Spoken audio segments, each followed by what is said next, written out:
Um menino pobre foi humilhado pelo diretor da escola por não ter uniforme. No dia seguinte, o que seu pai fez deixou os professores sem palavras. Lucas Silva, com apenas 15 anos, já carregava o peso de uma vida difícil nas costas. 3 anos antes, ele tinha perdido a mãe, a pessoa que mais lhe dava força e amor. Desde aquele dia, a vida dele e de seu pai, João, nunca mais foi a mesma. A dor da perda estava sempre presente, como uma sombra que o seguia por onde iam. O silêncio em casa, a cadeira vazia à mesa e a falta de um abraço carinhoso eram lembretes constantes da ausência que os dois enfrentavam. João, o pai de Lucas, era um homem simples, trabalhador, que ganhava a vida coletando materiais recicláveis. Ele não tinha muito estudo, mas sabia que o esforço diário era a única coisa que poderia garantir o mínimo para ele e para seu filho. Apesar de todas as dificuldades, João fazia o possível para manter o pouco que tinham. A relação entre pai e filho, embora marcada pela tristeza, era forte e cheia de carinho. Eles estavam juntos na batalha do dia a dia, e isso os unia mais do que qualquer outra coisa. Para Lucas, perder a mãe foi como perder uma parte de si mesmo. Ela era a pessoa que o inspirava a ser forte, mesmo quando tudo parecia desmoronar. Durante os primeiros meses após a morte dela, ele se sentia perdido, sem saber como lidar com aquela dor imensa. João também estava sofrendo, mas ele tentava ao máximo ser o pilar que Lucas precisava. O problema é que, às vezes, até mesmo João desmoronava quando estava sozinho, longe dos olhos do filho. A vida seguiu em frente, mesmo que de forma lenta e dolorosa. Lucas precisava voltar para a escola e tentar continuar com sua rotina, mas a escola era apenas mais um lugar onde ele se sentia deslocado. Sem muitos amigos, ele passava os dias em silêncio, tentando lidar com as emoções turbulentas que guardava dentro de si. Ele não falava muito sobre a mãe com os colegas, e a maioria deles nem sabia o que tinha acontecido. Era mais fácil assim. Ele preferia que ninguém tocasse nesse assunto. Quando Lucas não estava na escola, ele ajudava o pai em casa ou, em algumas ocasiões, acompanhava João nas ruas para recolher materiais recicláveis. Era um trabalho duro, mas Lucas sabia que o pai precisava de ajuda. João sempre tentava evitar que Lucas se envolvesse, dizendo que a prioridade dele era estudar e tentar ter uma vida diferente, melhor do que a dele. Mas Lucas não queria deixar o pai carregar tudo sozinho.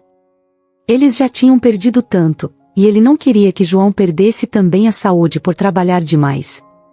Apesar de tudo, João tinha grandes sonhos para o filho. Ele sabia que Lucas era inteligente e determinado.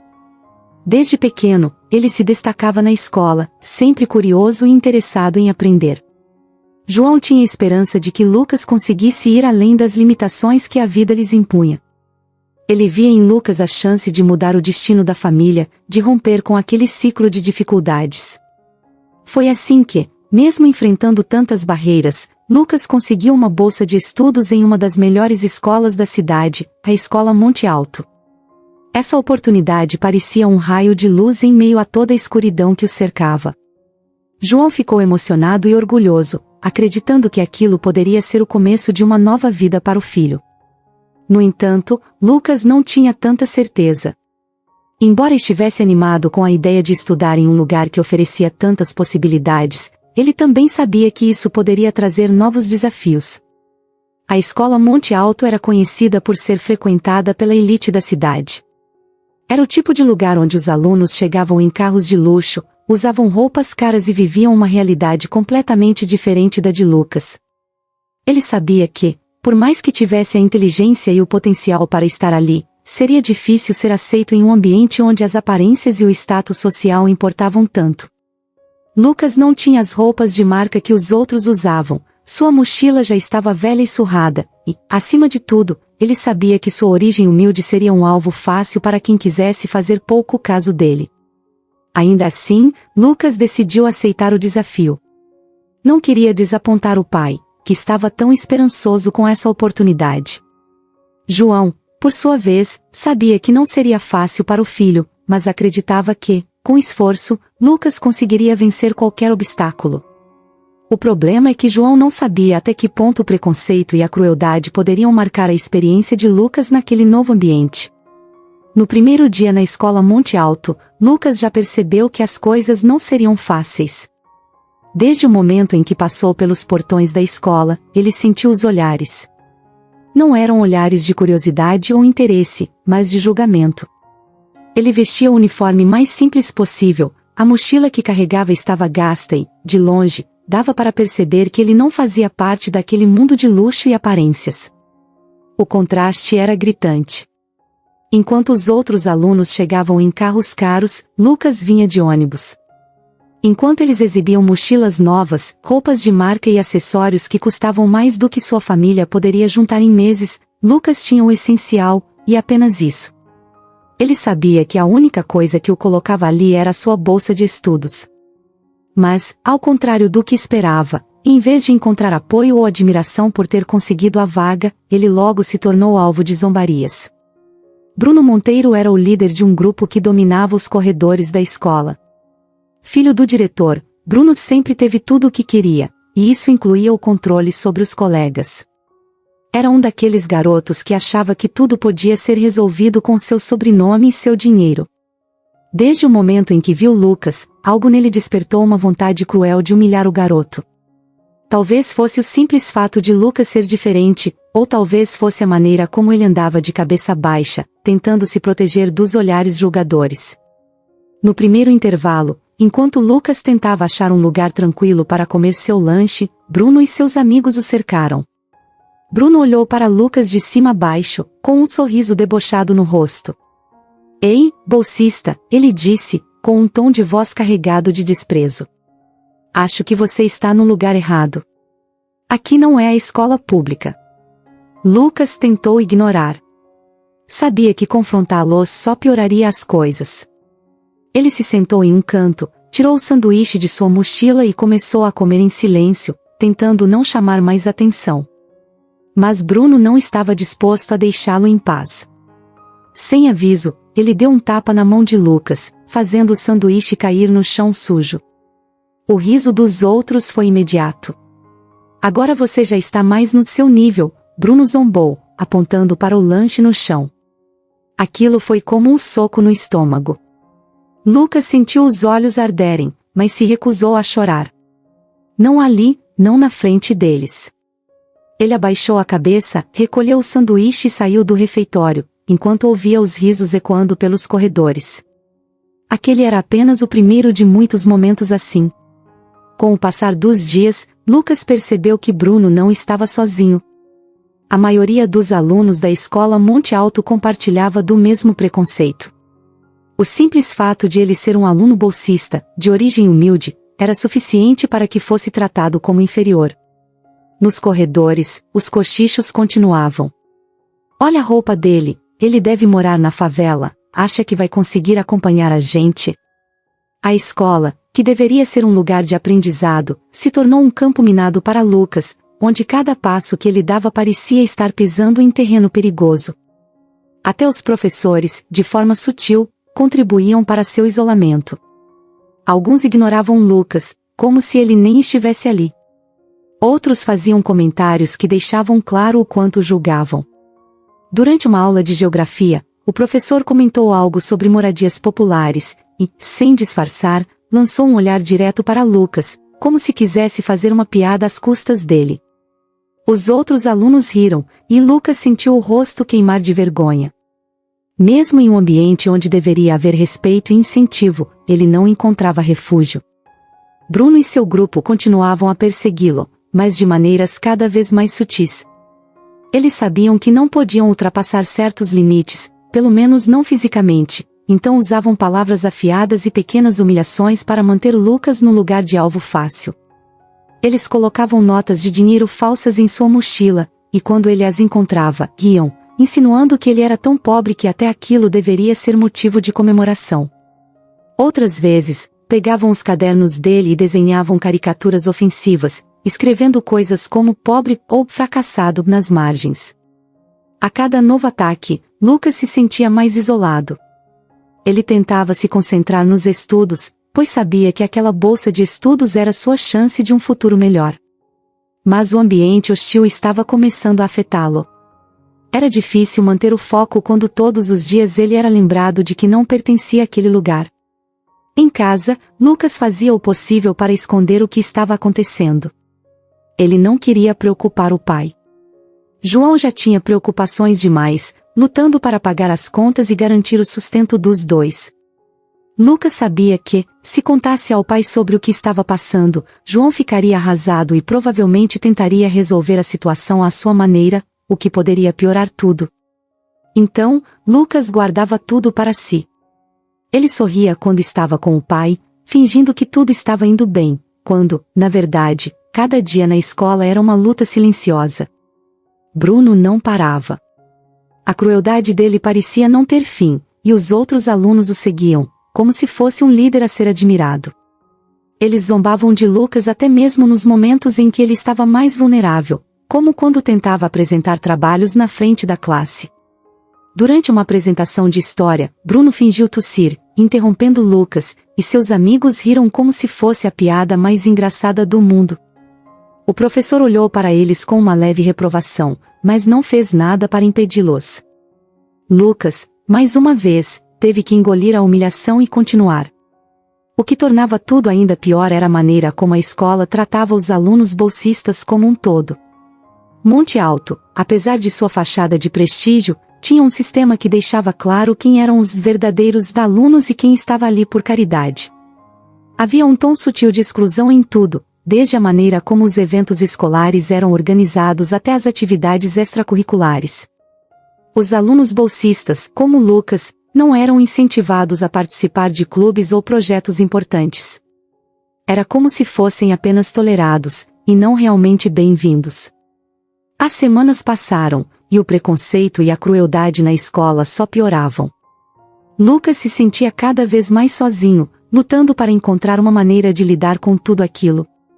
Ele sabia que, se continuasse daquele jeito, poderia não aguentar por muito tempo. Mas, ao mesmo tempo, desistir não era uma opção. Ele não podia simplesmente jogar fora a chance que tinha conseguido com tanto esforço. Lucas, apesar de todas as dificuldades, ainda tinha esperança de que as coisas pudessem mudar. Ele tentava encontrar forças em pequenas vitórias, como quando conseguia uma boa nota ou quando terminava um trabalho difícil. Mas, ao mesmo tempo, a pressão constante estava começando a pesar demais. O preconceito que enfrentava na escola Monte Alto era mais do que apenas uma questão de status social. Era uma batalha diária pela sua dignidade, algo que ninguém deveria ter que enfrentar tão jovem. E Bruno? Ele continuava a provocar, rindo às custas de Lucas sempre que podia, sem nunca ser realmente confrontado por seus atos. Afinal, ele era o filho do diretor. Quem teria coragem de desafiá-lo? Lucas seguia em frente, tentando encontrar um caminho para resistir àquela maré de crueldade. Ele sabia que precisava ser forte, mas, no fundo, começava a se perguntar, até quando conseguiria segurar tudo isso sozinho? Lucas vivia o pior momento de sua vida na escola Monte Alto. A cada dia, ele sentia mais o peso de não pertencer àquele lugar, e a solidão era sua companheira mais constante. Mas, em meio a todo aquele caos, uma pessoa apareceu para ele como um raio de esperança. Seu nome era Sofia Martins. Sofia era uma garota de cabelos castanhos e compridos, sempre usando roupas simples, mas com uma postura quieta, quase invisível para os outros alunos da escola. Assim como Lucas, ela não fazia parte da elite da cidade, e sua situação familiar era igualmente complicada. Poucas pessoas sabiam, mas a mãe de Sofia era uma advogada renomada até perder a licença para praticar, o que afundou a família em uma espiral de problemas financeiros. Desde então, Sofia vivia à margem dos acontecimentos da escola, praticamente ignorada pelos alunos que, como Bruno e seu grupo, achavam que o dinheiro e o status definem quem vale a pena ou não. Foi em um daqueles dias particularmente difíceis que Lucas realmente notou Sofia. Ele estava sentado no refeitório, tentando comer em silêncio e evitar os olhares e risos que sempre o perseguiam, quando ela passou por ele. Sofia, que geralmente andava sozinha, parou por um segundo e olhou para ele com algo que Lucas raramente via nos outros alunos: empatia. Não foi um olhar de pena, como o que ele já tinha visto de alguns professores que sabiam da sua situação, mas um olhar que dizia: eu entendo o que você está passando. Ela sentou-se a algumas mesas de distância, também sozinha, e começou a comer sem levantar muito os olhos. Aquela cena ficou na cabeça de Lucas. Ela não estava tentando ser como os outros. Não fazia questão de pertencer a um grupo. E, de alguma forma, isso o intrigou. Ele estava acostumado a ver todos ao redor tentando se encaixar, ser aceitos, fazer parte de algo, mas Sofia parecia confortável com sua solidão. Era como se ela já tivesse passado pela fase de querer se misturar e tivesse aceitado que aquilo não era para ela. Nos dias seguintes, Lucas começou a perceber que Sofia, assim como ele, era alvo de comentários e olhares maldosos. Embora não fosse diretamente atacada como ele, as pessoas cochichavam sobre ela, principalmente sobre a queda de sua família. A mãe dela foi expulsa da advocacia, sabia, agora devem viver de favor, tenho até pena dela, eram frases que Lucas escutava quando ela passava pelos corredores. Sofia, no entanto, não dava sinais de que isso a afetava. Pelo menos não por fora. Um dia, após mais uma provocação de Bruno e seus amigos, Lucas saiu do refeitório e foi para o pátio da escola. Ele precisava de um lugar tranquilo, onde pudesse respirar sem sentir os olhos dos outros queimando em sua direção. Ele se sentou em um banco, perto de uma árvore, e foi ali que Sofia apareceu novamente. Dessa vez, ela se aproximou. Sem dizer uma palavra, sentou-se ao lado dele, mantendo uma certa distância, mas perto o suficiente para que ele soubesse que não estava sozinho. O silêncio entre os dois durou alguns minutos. Nenhum dos dois parecia saber o que dizer, mas ao mesmo tempo, parecia que não era preciso dizer nada. Até que Sofia, sem olhar diretamente para ele, quebrou o silêncio com uma pergunta simples: eles fazem isso todo dia com você? Lucas hesitou por um momento. Ninguém nunca tinha realmente perguntado como ele se sentia ali. Ele apenas balançou a cabeça afirmativamente, sem precisar entrar em detalhes. Sofia suspirou, como se soubesse exatamente como era. Eles não se importam com ninguém que não seja igual a eles, continuou ela, a voz baixa, quase um sussurro. Acha que me deixam em paz? Não, eles só falam pelas minhas costas. Lucas não sabia o que responder. Até aquele momento, ele pensava que estava sozinho naquela luta. Mas, de repente, percebeu que Sofia estava vivendo uma situação muito parecida. Ela só tinha uma maneira diferente de lidar com isso. Onde Lucas sentia a necessidade de se defender, de resistir de alguma forma, Sofia parecia ter aceitado a ideia de que jamais seria parte daquele mundo. E, de certa forma, isso a tornava mais forte. Ela não dava a eles o poder de afetá-la diretamente. Naquele dia, a partir daquela conversa simples, algo mudou. Sofia e Lucas começaram a se ver mais, não por escolha, mas porque o destino parecia aproximá-los.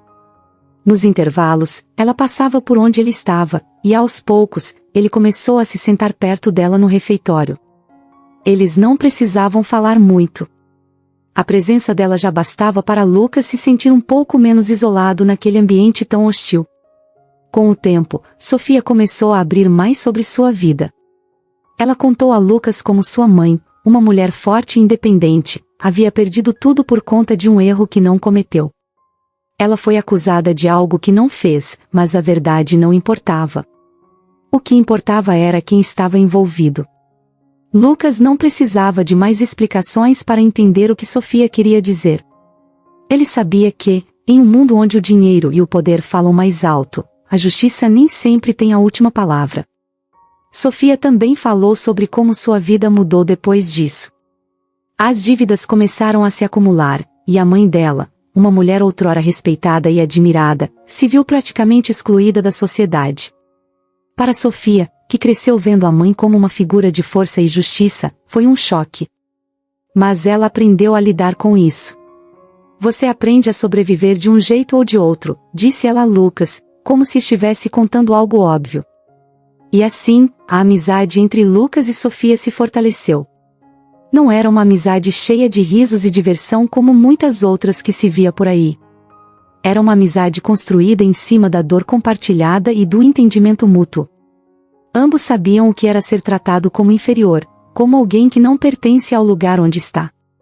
E, mais importante, ambos sabiam que não tinham muitas outras opções de apoio além de um ao outro. Aos poucos, Sofia também se tornou um ponto de apoio emocional para Lucas. Quando ele se sentia sobrecarregado pelos ataques de Bruno, ela era quem o lembrava de que aquilo não definiria quem ele era. Você é mais forte do que eles. Só por aguentar isso todo dia, você já é mais forte, ela dizia com uma certeza que, de alguma forma, acalmava Lucas. Por mais que Sofia tivesse suas próprias batalhas, ela nunca deixava que o que estava acontecendo com ela ofuscasse os problemas de Lucas. Ela entendia que ele precisava de alguém para falar, mesmo que fosse apenas para desabafar sobre os pequenos detalhes do seu dia. E, por mais que as palavras dela fossem poucas, elas sempre tinham um impacto profundo nele. Lucas começou a perceber que, enquanto os outros o julgavam pelo que ele tinha ou não tinha, Sofia via o que realmente importava, quem ele era de verdade. Em um mundo que parecia determinado a esmagá-los, Lucas e Sofia criaram um pequeno espaço de refúgio. Naqueles momentos em que se sentavam juntos, seja no refeitório, no pátio ou em algum canto da escola, eles se permitiam ser eles mesmos, sem o peso dos julgamentos que vinham de todos os lados. Era um alívio, uma pausa na guerra diária que enfrentavam. O que mais impressionava Lucas sobre Sofia era sua resiliência. Ela tinha passado por tanta coisa, e mesmo assim, ela não se deixava abater. Ela sabia que as palavras e atitudes dos outros não a definiam. E, ao vê-la enfrentar tudo aquilo com tanta serenidade, Lucas começou a aprender a lidar melhor com seus próprios desafios. Essa amizade mudou tudo para Lucas. Ele já não se sentia mais tão sozinho. Sabia que, mesmo nos dias mais difíceis, ele teria Sofia ao seu lado, alguém que o entendia de uma forma que ninguém mais conseguia. Juntos, eles enfrentavam a escola, com suas regras não ditas e seu preconceito disfarçado, de uma maneira que talvez não os tornasse mais populares, mas certamente os tornava mais fortes. Enquanto isso, João Silva lutava para oferecer o melhor a Lucas. Ele sempre foi um homem simples, acostumado a enfrentar as dificuldades com o que tinha, sem reclamar. Desde que sua esposa faleceu, ele se dedicava a criar Lucas sozinho, sustentando a casa com um trabalho humilde. João nunca foi de se envolver em conflitos ou buscar briga. Seu foco sempre foi garantir que Lucas tivesse uma chance melhor na vida, mesmo que isso exigisse trabalhar dobrado, passar noites em claro ou fazer sacrifícios. Lucas era seu orgulho. Quando o filho conseguiu a bolsa de estudos na escola Monte Alto, João ficou emocionado. Ele acreditava que aquela era a grande oportunidade para Lucas mudar o rumo da vida, escapar das dificuldades que ele mesmo enfrentava. No entanto, o que João não sabia era o inferno que o filho estava passando naquele lugar. Lucas, em sua tentativa de proteger o pai, nunca mencionava os problemas que enfrentava, nem o bullying, nem os olhares de desprezo. Mas João não era bobo. Ele via as expressões abatidas do filho, o silêncio incomum nas refeições, e sabia que algo estava errado. A princípio, João pensou que fosse apenas a dificuldade de adaptação a um ambiente novo. Afinal, Lucas vinha de uma realidade completamente diferente, e Monte Alto era uma escola para os ricos, um mundo distante do que estavam acostumados. Mas, conforme os meses passavam, ele começou a perceber que o problema era mais profundo. O semblante de Lucas ficava cada vez mais carregado. Ele evitava falar da escola, e quando João tentava puxar o assunto, Lucas sempre desconversava, dizendo que estava tudo bem. João não queria pressionar o filho, mas também não podia ficar de braços cruzados. Ele decidiu investigar por conta própria. Foi até a escola em alguns dias, observando de longe como as coisas funcionavam. Lá, ele viu o contraste entre o filho e os outros alunos. Os carros de luxo, as mochilas caras, as roupas de grife. Tudo gritava uma diferença abissal entre Lucas e o resto dos estudantes. Mas o que realmente chamou a atenção de João foi a forma como os outros alunos olhavam para o filho, como se ele fosse invisível ou, pior, como se não tivesse o direito de estar ali. Essa percepção pesou no coração de João. Ele sabia que Lucas não merecia aquele tratamento. Seu filho era esforçado, inteligente, e merecia estar naquela escola tanto quanto qualquer outro aluno. Mas não era assim que as coisas funcionavam ali. Mesmo sem saber dos detalhes do que acontecia dentro das salas de aula, João percebeu que o ambiente estava destruindo lentamente a confiança de Lucas. E ele não podia permitir que isso continuasse. Foi durante uma noite qualquer, em que Lucas já havia ido dormir, que João se sentou na mesa da cozinha, com as mãos apoiadas no rosto, pensando em como poderia ajudar o filho. Ele se sentia impotente. Como um simples catador de materiais recicláveis poderia fazer alguma diferença em uma escola onde o poder e o dinheiro eram tudo? Mas, ao olhar para os velhos papéis e documentos guardados em uma caixa de madeira no canto da sala, algo acendeu uma lembrança distante na mente de João. João lembrou-se de que muitos anos atrás, antes de ele se casar, sua família possuía um terreno naquela região da cidade. Na época, era um pedaço de terra comum, longe do desenvolvimento que a área veria nos anos seguintes. Seu pai havia herdado aquele terreno e, por um tempo, eles cultivaram parte dele. Mas, com o passar dos anos, a cidade cresceu e a terra se valorizou.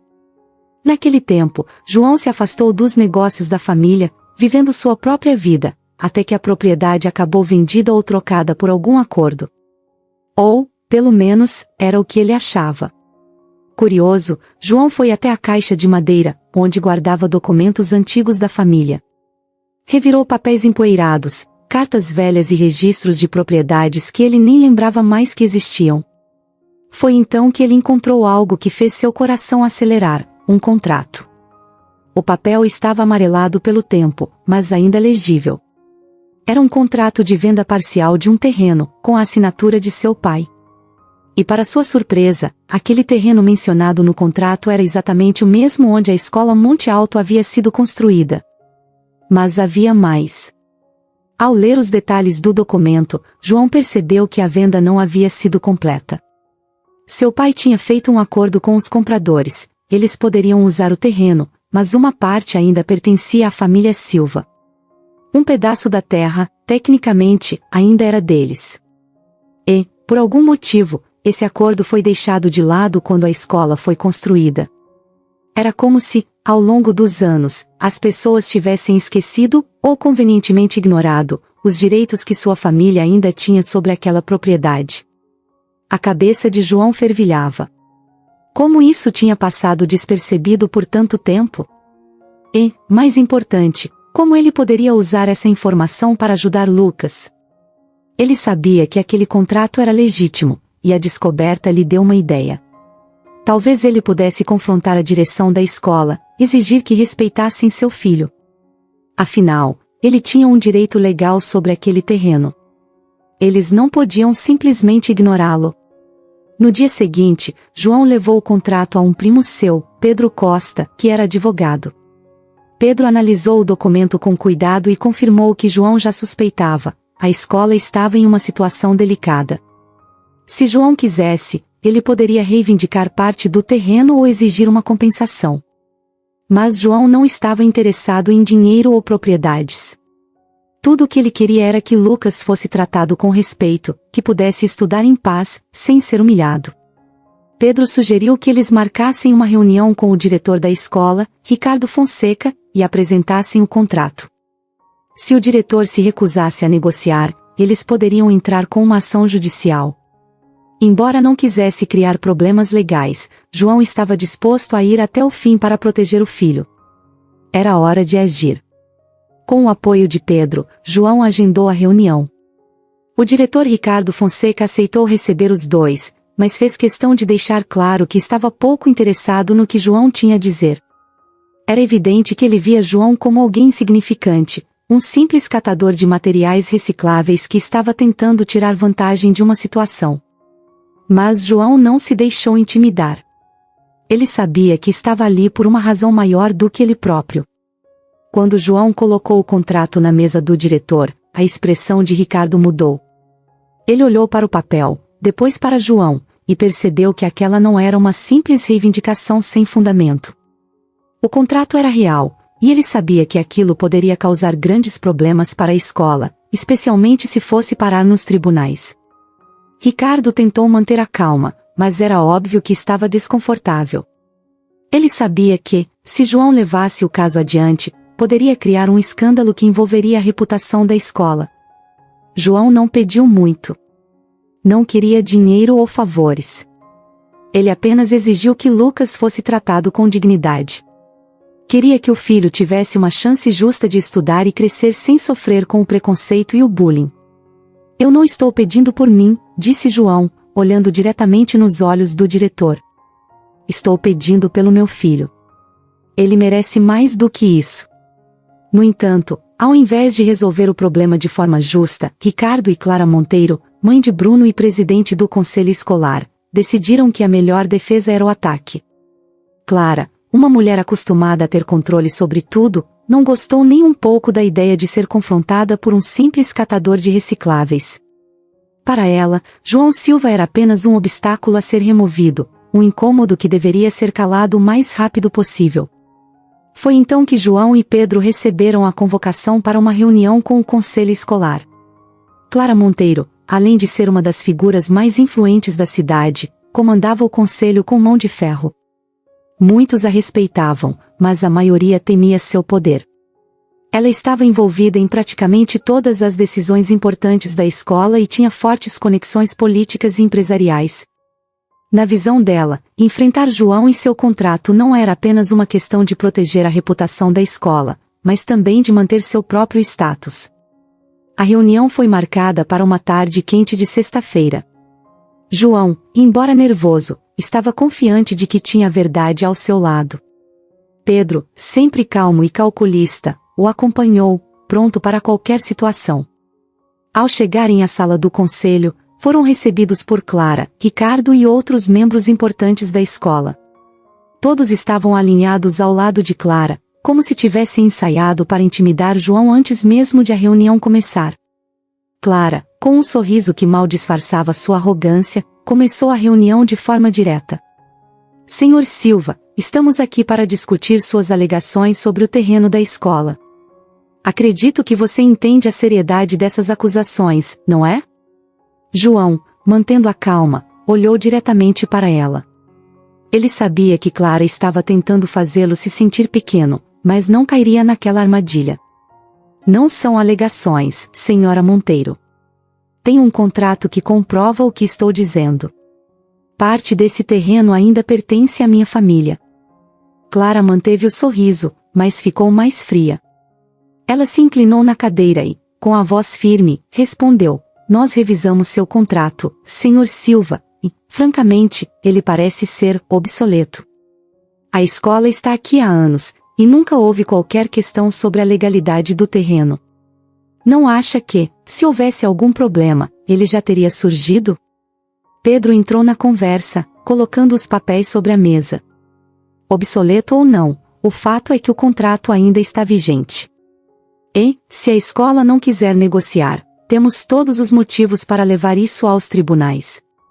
Ricardo Fonseca, que até então estava em silêncio, decidiu intervir. Olha, senhor Silva, eu entendo que você está preocupado com seu filho, mas transformar isso em uma guerra legal não é a melhor solução. Podemos resolver isso de uma maneira mais amigável. João sabia onde Ricardo queria chegar. Eles queriam que ele desistisse, que aceitasse algum tipo de acordo informal e sumisse. Mas João não estava ali por dinheiro ou favores. Ele estava ali pelo filho. Meu filho não merece ser tratado da maneira que está sendo tratado aqui, disse João, com a voz firme. Eu não quero nada além de respeito por ele. Ele tem o direito de estar aqui, de estudar em paz. É só isso que estou pedindo. Clara, impaciente, interrompeu. Senhor Silva, com todo o respeito, seu filho recebeu uma bolsa de estudos generosa, ele está recebendo uma educação de qualidade.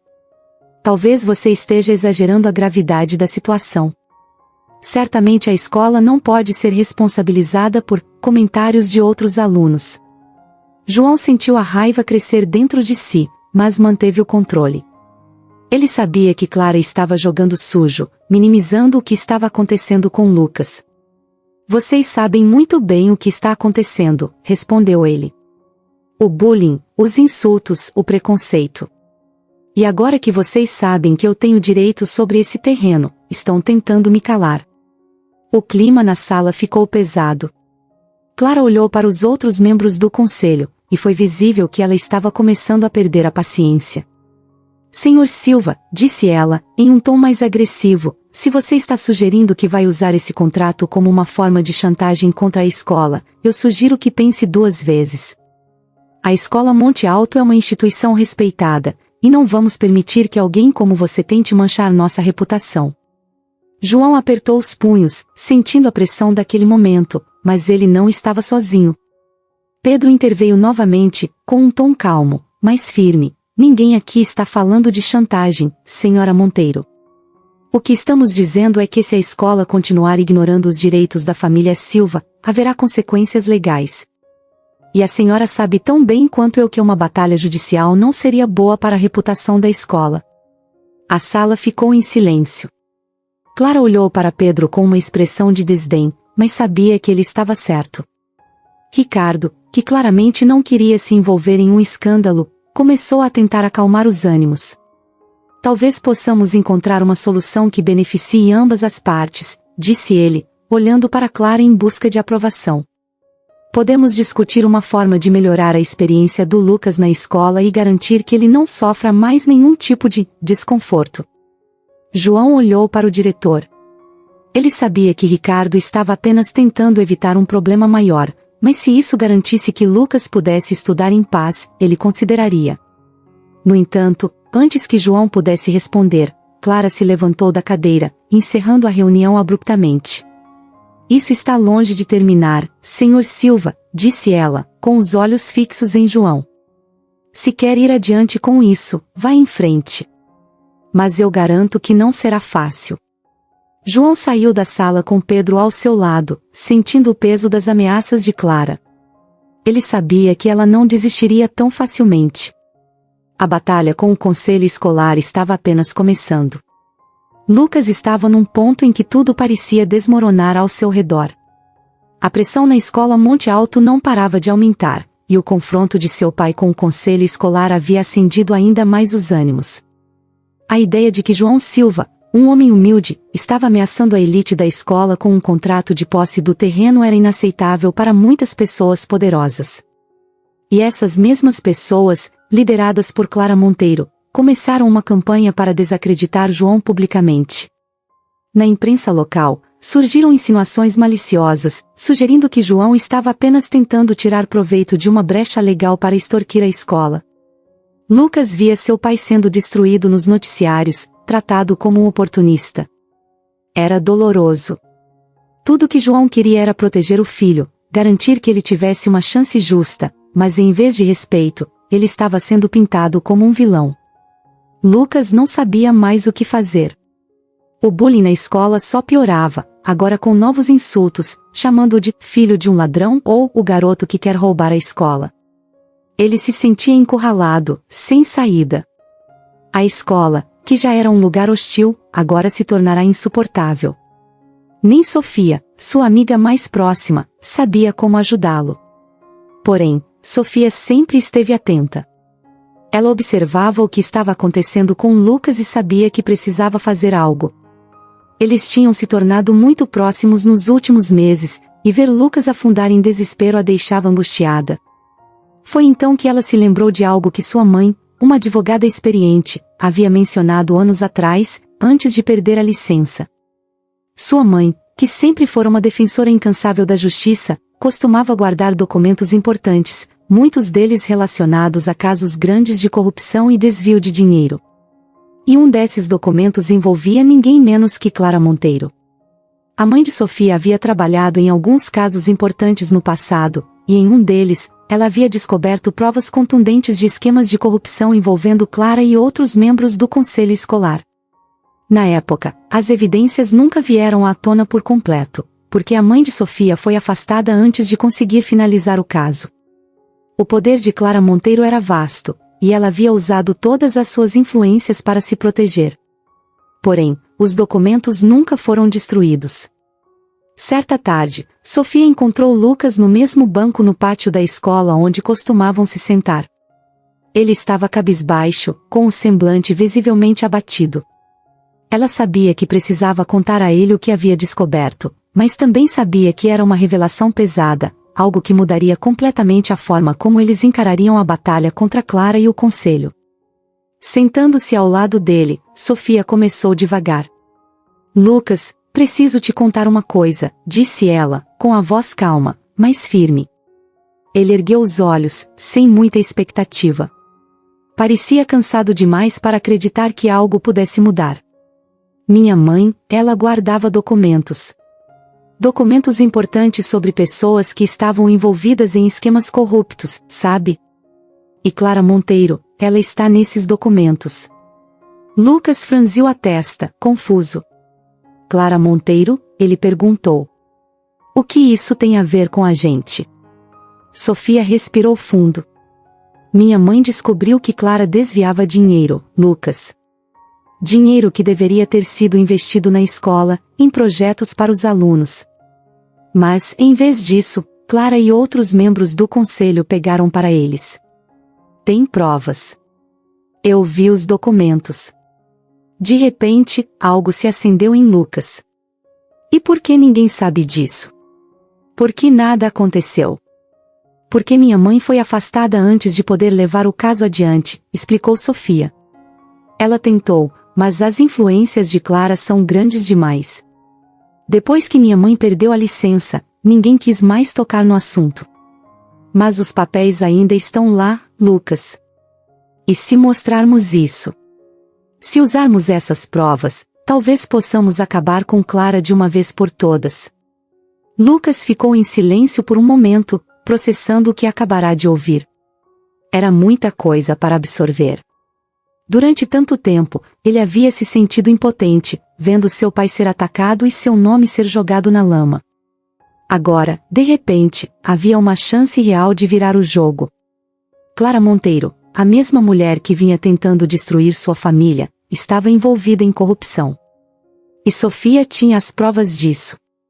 Você tem certeza? Lucas perguntou, ainda um pouco incrédulo.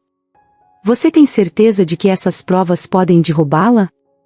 Sofia assentiu com firmeza. Tenho. Minha mãe nunca deixaria algo assim de lado se não fosse importante. Ela sempre acreditou que a justiça iria prevalecer, mesmo que demorasse. E eu acho que agora é a hora. Lucas sentiu uma mistura de emoções. Parte dele estava empolgada com a possibilidade de finalmente dar um fim ao tormento que Clara causava. Mas outra parte estava nervosa. Isso significava entrar em uma guerra aberta contra uma das mulheres mais poderosas da cidade. E se eles falhassem? E se Clara encontrasse uma maneira de escapar, como fez antes? Mas Sofia estava decidida. Ela sabia que aqueles documentos eram a chave para expor a verdade, e estava disposta a fazer o que fosse necessário para ajudar Lucas e seu pai. Eu vou até a casa da minha mãe hoje à noite, disse ela. Vou pegar os documentos e levá-los para o Pedro. Ele saberá o que fazer com eles. Lucas concordou com um aceno de cabeça. Era arriscado, mas ele sabia que não tinham outra escolha. Clara Monteiro precisava ser exposta, e aquelas provas poderiam ser a única coisa capaz de derrubá-la. Naquela noite, Sofia foi até o antigo escritório da mãe, onde os documentos haviam sido guardados por anos. Revirando pastas e arquivos antigos, ela finalmente encontrou a pasta que estava procurando. O nome Clara Monteiro estava destacado na capa, e dentro, havia dezenas de páginas detalhando transferências de dinheiro, contratos falsificados e acordos ilegais. Eram provas suficientes para incriminar Clara e possivelmente derrubar outros membros do conselho que estavam envolvidos com ela. No dia seguinte, Sofia e Lucas foram direto ao escritório de Pedro Costa. Quando Pedro começou a ler os documentos, seus olhos se arregalaram. Isso aqui é explosivo, ele disse, segurando uma das páginas. Se usarmos isso do jeito certo, Clara não vai ter para onde correr. Essa mulher está acabada. Lucas sentiu um alívio que não conseguia expressar em palavras. Por tanto tempo, ele e seu pai haviam sido tratados como nada, humilhados e atacados. Agora, com aquelas provas nas mãos, finalmente tinham uma chance real de reverter a situação. Pedro imediatamente começou a preparar o processo. Sabia que o impacto seria enorme, mas também sabia que Clara e seus aliados não iriam desistir sem lutar. No entanto, com aquelas provas, as coisas tinham mudado. Eles tinham uma arma poderosa nas mãos, e agora, João Silva e Lucas estavam prontos para lutar de igual para igual. A partir daquele momento, Lucas sentiu algo que não sentia havia muito tempo: esperança. A guerra contra Clara Monteiro estava longe de acabar, mas pela primeira vez, ele acreditava que poderiam vencer. E isso, para ele, fazia toda a diferença. A revelação dos documentos incriminadores de Clara Monteiro foi um ponto de virada na vida de Lucas e seu pai, João. Depois de meses de humilhação, ataques e desrespeito, eles finalmente tinham algo concreto contra Clara e o sistema corrupto que comandava a escola Monte Alto. No entanto, Lucas sabia que ainda havia muito a ser feito. Mesmo com as provas em mãos, derrubar Clara não seria simples. Ela tinha poder, influência e aliados dispostos a defendê-la a qualquer custo. Porém, algo dentro de Lucas havia mudado. A descoberta de Sofia deu a ele uma nova força, uma coragem que ele não sabia que tinha. Pela primeira vez em muito tempo, ele sentia que tinha uma voz, e essa voz precisava ser ouvida. Tudo o que ele havia enfrentado, o preconceito, o bullying, as risadas cruéis nos corredores da escola, não poderia continuar sendo ignorado. Ele sabia que, se não fizesse nada, não seria apenas ele a sofrer. Outros alunos bolsistas, outras pessoas como ele, continuariam sendo tratados como cidadãos de segunda classe em um lugar onde deveriam ser valorizados. Foi então que Lucas tomou uma decisão: ele precisava falar. Não apenas pelos documentos, não apenas para vingar o que Clara havia feito, mas para exigir respeito e igualdade para todos. Não era mais só sobre ele. Era sobre cada aluno que, como ele, sentia-se invisível naquele ambiente tóxico. E ele sabia exatamente onde sua voz poderia ser mais poderosa. Com a ajuda de Sofia, Lucas começou a organizar um protesto na escola. Eles sabiam que, se quisessem fazer barulho, precisavam envolver outros alunos. A primeira pessoa que Lucas procurou foi uma colega bolsista chamada Mariana, que também enfrentava preconceito na escola, mas sempre se manteve em silêncio. Ela ficou surpresa quando Lucas a chamou para conversar, mas ao ouvir seu plano, imediatamente concordou em ajudar. Aos poucos, outros bolsistas se juntaram ao movimento, e a notícia começou a se espalhar. O protesto não seria apenas sobre Lucas ou o terreno da escola.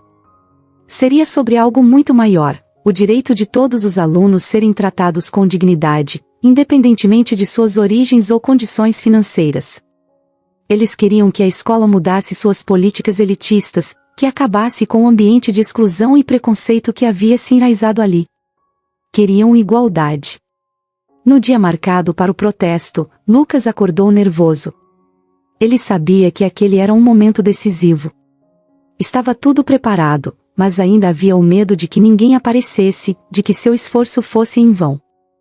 João apoiava totalmente, embora estivesse preocupado com o que poderia acontecer. O pai de Lucas sabia o quão arriscado era desafiar gente poderosa como Clara Monteiro e os outros membros do conselho escolar. Mas ele também sabia que essa era a luta certa. Quando Lucas chegou à escola naquela manhã, sua ansiedade rapidamente se transformou em surpresa. O pátio estava cheio.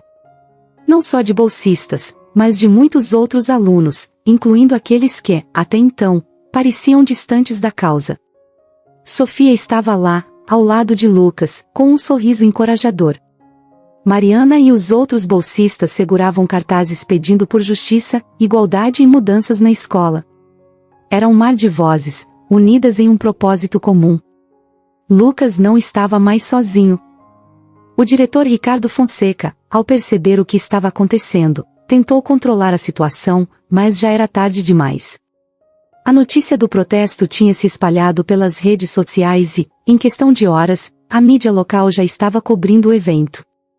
Repórteres apareceram no portão da escola, curiosos para entender o que estava acontecendo em uma das instituições mais elitizadas da cidade.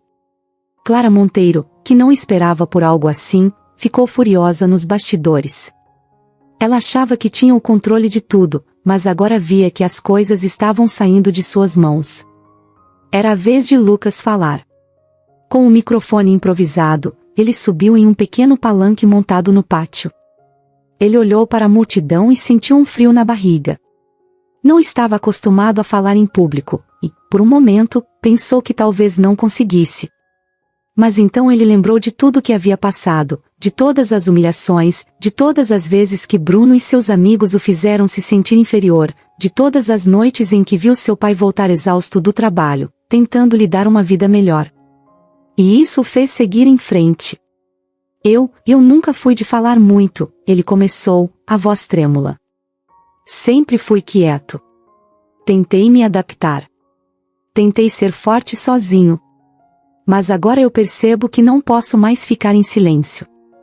Os alunos ao redor se calaram, prestando atenção em cada palavra. Essa escola foi construída para ser um lugar de aprendizado, de oportunidades. Mas para muitos de nós, ela se tornou um lugar de humilhação, de exclusão. Por quê? Porque não viemos de famílias ricas? Porque não temos roupas caras ou carros de luxo? Isso não deveria importar. O que deveria importar é quem somos, o quanto nos esforçamos, o que temos a oferecer. Lucas fez uma pausa, sentindo o impacto de suas palavras. Meu pai lutou muito para me colocar aqui. Eu tenho tanto direito de estar nesta escola quanto qualquer um de vocês. E assim como eu, muitos outros alunos também estão aqui por mérito. Mas somos tratados como se fossemos menos. E isso precisa acabar. A multidão começou a aplaudir. Lucas olhou ao redor e viu rostos emocionados, pessoas que, até então, nunca haviam prestado atenção nele, agora o aplaudindo de pé. Ele sentiu uma onda de energia passar por seu corpo. Não estamos pedindo privilégios, continuou Lucas. Estamos pedindo respeito. Estamos pedindo que essa escola seja o que ela deveria ser, um lugar onde todos têm as mesmas oportunidades, onde não somos definidos pelo dinheiro que temos ou pela nossa origem. Enquanto ele falava, mais e mais alunos se juntavam ao protesto. A mídia registrava tudo, e os repórteres já estavam transmitindo a história ao vivo. O que começou como um protesto pequeno de bolsistas agora havia se tornado um movimento maior, que incluía alunos de várias origens. Todos eles exigiam uma mudança no ambiente da escola. O impacto foi imediato. O conselho escolar, que até então estava confortável em ignorar as vozes de alunos como Lucas, começou a sentir a pressão pública. Ricardo Fonseca foi suspenso temporariamente enquanto a investigação sobre Clara Monteiro começava a ganhar força. A direção da escola não teve escolha a não ser ouvir os estudantes e começar a reformular suas políticas. Clara Monteiro, por sua vez, se viu encurralada. Com os documentos que incriminavam ela e outros membros do conselho, ficou claro que sua posição de poder estava ruindo. Ela tentou usar sua influência para escapar, mas a verdade finalmente veio à tona. Logo, Clara foi afastada do conselho e indiciada por corrupção. O sistema que ela e seus aliados haviam construído começou a desmoronar. A escola Monte Alto, que sempre foi conhecida por suas barreiras invisíveis de exclusão, começou a se transformar. Um novo conselho foi formado, com pessoas comprometidas com valores de inclusão e igualdade. As políticas de bolsas de estudo foram reformuladas, e novos programas foram criados para integrar todos os alunos, independente de sua condição social. Lucas, que antes era visto como um estranho na escola, agora era respeitado por seus colegas. Ele não buscava vingança ou reconhecimento, apenas queria justiça. E com a ajuda de seus amigos e de todos aqueles que acreditavam na mudança, ele conseguiu. A escola Monte Alto nunca mais foi a mesma. O que antes era um lugar de privilégios, onde o status social definia tudo, estava agora em processo de mudança profunda. A transformação não aconteceu da noite para o dia, mas o protesto liderado por Lucas e o afastamento de Clara Monteiro marcaram o início de uma nova era. Aos poucos, o ambiente que já havia sido sufocante e elitista começou a dar espaço a algo completamente diferente, uma escola que finalmente se comprometia com a inclusão e a igualdade. Após a queda de Clara e a suspensão do diretor Ricardo Fonseca, as tensões na escola diminuíram. O conselho escolar passou por uma reformulação completa. Os antigos membros, ligados aos esquemas de corrupção e desvio de dinheiro, foram afastados um por um. Em seu lugar, pessoas com uma visão nova assumiram o controle, buscando reconstruir a imagem da escola e trazer mudanças que realmente fizessem a diferença.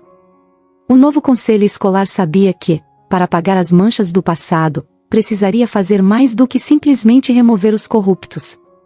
Eles precisavam transformar a escola Monte Alto de dentro para fora, mudando a cultura que havia se enraizado ali por décadas. E para isso, começaram com as políticas de bolsas de estudo. Antes, essas bolsas eram concedidas de maneira que mais parecia uma concessão de caridade, algo que deixava claro quem era diferente. Agora, o novo conselho queria algo diferente, bolsas que fossem verdadeiramente inclusivas, que valorizassem o mérito dos alunos e os integrassem plenamente à comunidade escolar. Ao mesmo tempo, programas de mentoria foram criados para ajudar alunos de todas as origens a se conectarem. Alunos bolsistas e aqueles da elite começaram a trabalhar juntos em projetos extracurriculares, atividades que estimulavam o trabalho em equipe e promoviam o respeito mútuo. Não era mais eles contra nós. Agora, a escola estava focada em unir seus estudantes, independentemente de sua origem. Lucas, que antes passava despercebido pelos corredores, agora era visto com respeito. Seu discurso durante o protesto tinha feito todos perceberem a força que ele tinha, a coragem de enfrentar o sistema quando tudo parecia estar contra ele. Ele nunca quis ser o centro das atenções, mas acabou se tornando uma inspiração para muitos. E não apenas para os bolsistas, mas também para outros alunos que começaram a repensar a maneira como tratavam as pessoas ao seu redor. Entre eles estava Bruno Monteiro. Após a queda de sua mãe, Clara, Bruno passou por um período de isolamento. Antes, ele era o garoto mais popular da escola, aquele que todos seguiam, seja por admiração, seja por medo. Mas, depois que a verdade veio à tona, muitos dos seus antigos amigos se afastaram. Para eles, a queda de Clara representava também o fim de Bruno como líder, e ele ficou sozinho. Isso forçou Bruno a repensar suas atitudes, e pela primeira vez, ele começou a enxergar as coisas de maneira diferente. Um dia, sem que Lucas esperasse, Bruno se aproximou dele no intervalo. Era estranho, considerando tudo o que havia acontecido entre os dois. Lucas estava acostumado com os olhares e comentários cruéis de Bruno, mas, naquele momento, algo parecia diferente. Bruno estava sozinho, sem seu grupo de seguidores, e sua postura estava mais retraída, quase como se ele estivesse envergonhado. "Posso falar com você um minuto?" Bruno perguntou, hesitante. Lucas olhou para ele, surpreso, mas assentiu. Bruno respirou fundo antes de continuar. Eu queria te pedir desculpas. Por tudo. Eu sei que fui horrível com você, e não tenho desculpa para isso. Lucas não disse nada de imediato. Ele podia ver que Bruno estava genuinamente arrependido, mas aquilo não apagava tudo o que havia acontecido. Mesmo assim, ele sentiu que, com tudo o que tinha mudado na escola, talvez fosse hora de deixar para trás o passado. "Tudo bem, Bruno", disse Lucas com um leve aceno de cabeça. "As coisas mudaram. Vamos seguir em frente." Aquela conversa marcou o início de algo novo entre eles. Embora nunca se tornassem grandes amigos, Bruno deixou de ser o inimigo que um dia foi. E, aos poucos, o ambiente na escola Monte Alto foi mudando, refletindo essa nova atitude de respeito mútuo. Sofia, que sempre esteve ao lado de Lucas durante as batalhas mais difíceis, também se destacou na nova fase da escola. Com a mãe dela finalmente livre das acusações que haviam arruinado sua carreira, Sofia pôde relaxar um pouco e se dedicar mais aos estudos. Ela e Lucas continuaram próximos, compartilhando os momentos de calmaria após tanta turbulência. A amizade deles, construída em meio ao caos, se fortaleceu ainda mais na nova fase da escola. Mas, além das mudanças internas, o impacto que Lucas e os outros alunos bolsistas causaram foi sentido em toda a cidade. A mídia, que havia inicialmente coberto o escândalo da corrupção de Clara Monteiro, continuou a acompanhar a transformação da escola Monte Alto. A escola, que antes era vista como um símbolo da desigualdade e do elitismo, começou a ganhar uma nova reputação, a de um lugar onde o mérito e o esforço eram valorizados acima de qualquer coisa. Essa mudança não veio sem desafios. Ainda havia muitos obstáculos a serem superados, tanto para a escola quanto para os alunos. As cicatrizes do passado não desapareceriam da noite para o dia, e muitos ainda precisavam de tempo para se ajustar à nova realidade. Mas o importante era que o primeiro passo havia sido dado, e agora, havia um caminho claro para o futuro. João, por sua vez, embora orgulhoso da vitória de Lucas e de tudo o que eles haviam conquistado, decidiu que não queria se envolver diretamente na administração da escola. Ele foi convidado pelo novo conselho a ocupar uma posição de liderança, mas recusou. Para ele, o importante era que Lucas tivesse um ambiente saudável para estudar e crescer. João preferia continuar com seu trabalho simples, mas agora com a tranquilidade de saber que seu filho estava sendo respeitado e que as lutas que enfrentaram juntos valeram a pena. Em vez disso, João aceitou um papel mais discreto, como conselheiro informal da nova direção. Ele se mantinha envolvido nos bastidores, garantindo que as mudanças que haviam começado continuassem avançando. Ele sabia que a luta por justiça e igualdade não terminava com a queda de Clara Monteiro. Era uma batalha constante, e João estava disposto a garantir que os valores pelos quais lutaram fossem preservados. Agora, quando Lucas caminhava pelos corredores da escola, ele não era mais o garoto invisível que tentava sobreviver às humilhações diárias. Ele era respeitado. Ele havia se tornado uma parte importante da nova história da escola Monte Alto, uma história que não seria mais definida por privilégios e preconceitos, mas por oportunidade e justiça para todos. E, olhando para o futuro, Lucas sabia que, apesar dos desafios que ainda viriam, ele estava preparado para enfrentá-los de cabeça erguida, com a mesma coragem que o havia levado até ali.